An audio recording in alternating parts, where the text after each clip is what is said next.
Hey guys, it's Kate with Book of Kate. Welcome back to my channel. I am so glad you guys are here. Thanks for stopping by. We are going to be talking about the 11 books I read in the month of March. So if you like bookish content, if you like romance reads, if you like book recommendations, go ahead and hit that subscribe button because I'd love for you guys to stick around. And anyway, let's just get on into it. Starting out with the two books that were on my TBR. The first one is going to be Hopeless by Elsie Silver. And now I did not think I was going to finish this book. I did not think I was going to finish it in time for March, but I pulled through at the end. I pulled through and I am so glad I did. This book, 5 stars. 5 stars. I loved Beau and Bailey. My only critique is that I really wish that we got to see more of the family, but I get why we didn't because Beau's kind of like isolated, but I really wish we did. But other than that, it was amazing. This is a fake engagement story to get each other's families off their back. Perfection. And then don't hate me for this. I read 7 Days in June by Tia Williams. Not the biggest fan. Not the biggest fan. And I hate to admit that because it was one of my most anticipated reads of the year. And I just couldn't get down with it. I did not really enjoy it whatsoever. There were just too many pop culture references in there for me. It just really took me out of the story. I did love seeing the chronic illness rep, but man, the pop culture references. And then her daughter. Oh my God, her daughter? Like, sit down. You're 12. You're not a therapist. Like, please, stop. Stop it. Get some help. So this book follows 2 writers and you get both the past and present tense, and they have been secretly writing to each other for like 20 years in their books. And like, so I loved the premise of it, but the execution was just not there for me. And I hate to say that, but it's true. And I feel like I'm the only one who wasn't obsessed with this book. I feel like everyone who's read this book is obsessed with it, and I'm so sad that's not me. And then I finished And Then Life Was Beautiful by Monique, and it is on Kindle Unlimited. I gave it a 4.5 stars. It was good. I just don't know. It wasn't giving me that 5-star feeling.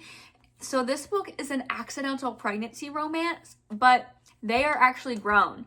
These 2 characters are grown and they handle business and like they just work well together. There was no secrets, none of that. And there's also a sprinkle of single father.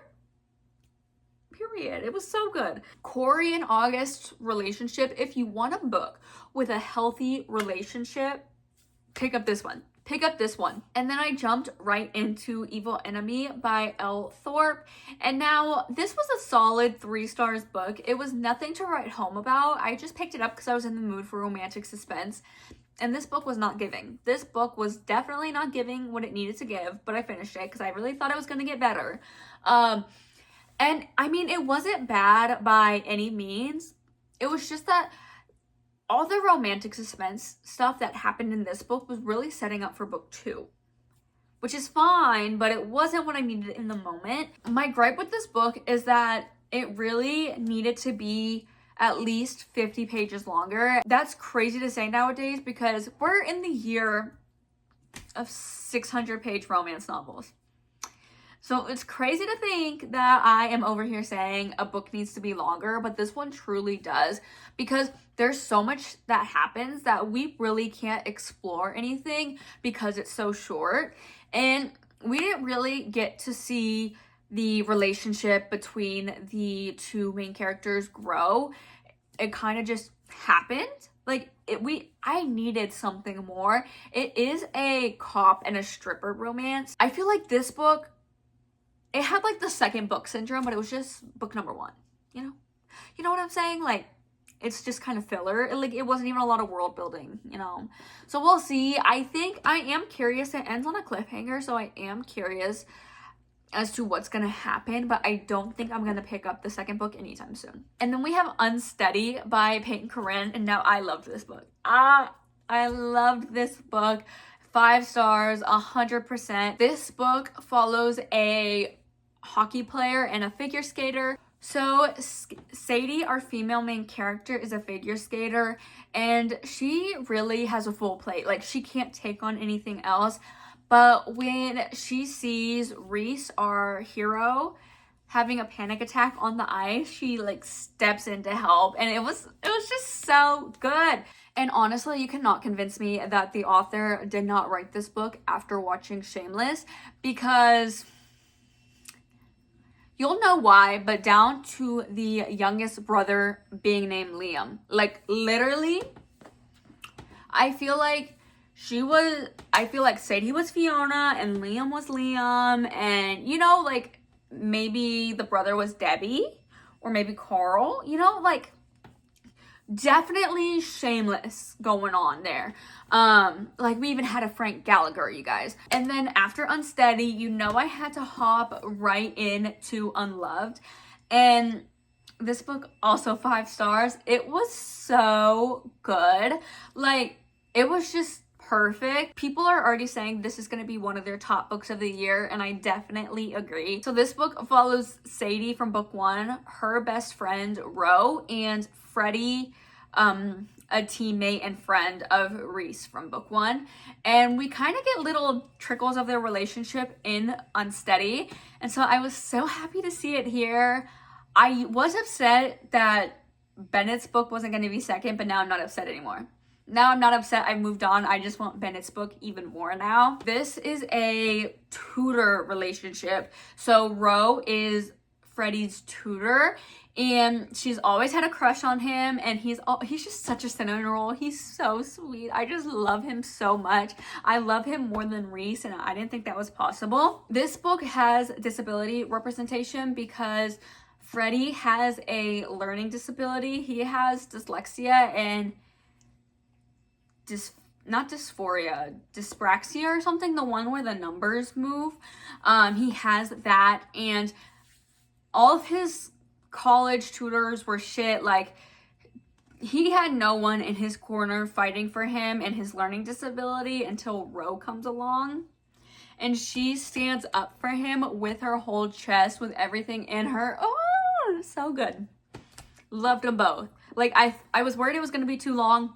Definitely not too long. And then I listened to The Pumpkin Spice Cafe by Laurie Gilmore, and I gave it a 3 stars. It was also a solid read. I just had a month of just solid 3 stars, which is not the best for me. But yeah, this was just a cozy fall book. Random mystery subplot in there that didn't really need to be there. I just personally don't think this book is worth the hype.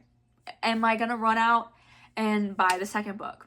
No. Did I already unhaul this book?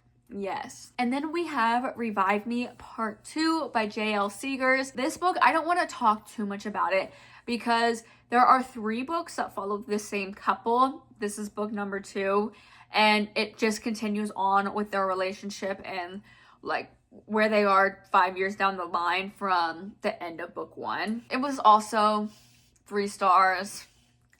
It is what it is. I definitely don't think this couple needed 3 long-ass books, but I gotta see it through.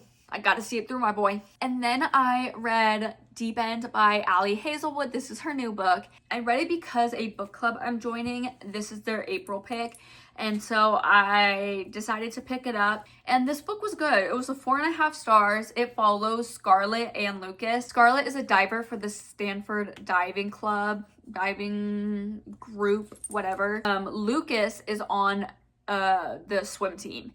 So they're kind of connected that way, but they're also connected because Scarlett's teammate is Lucas's girlfriend, and they break up. Her teammate was like, hey, I think you'd get along really well with my boyfriend because y'all are both kinky. And they said, say less. Say less.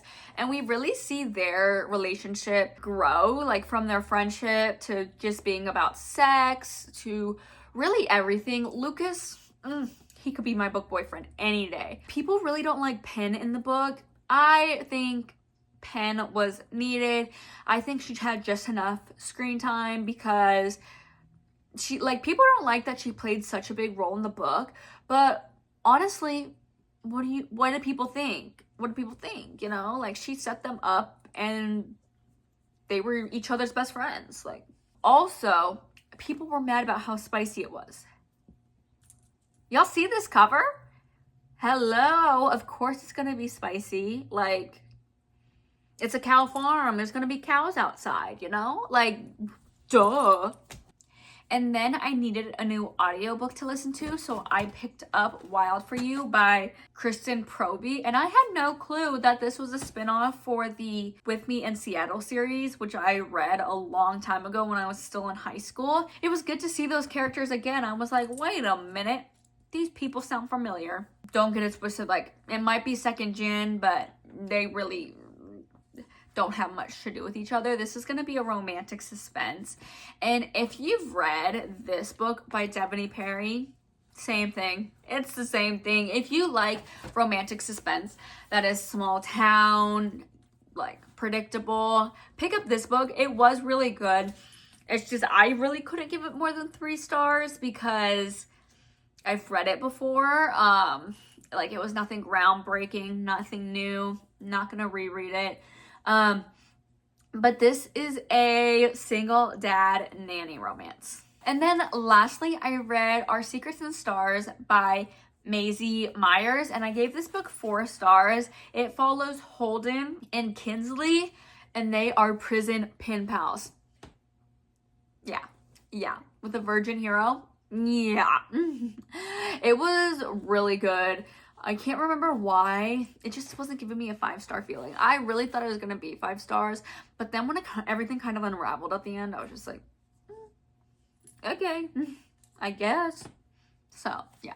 Anyway, guys, thank you so much for watching this video. I really hope you enjoyed. I will list all the books down in the description box down below in case you missed any. And I'll also mention if they're on Kindle Unlimited or not, because I totally forgot to do that in this video.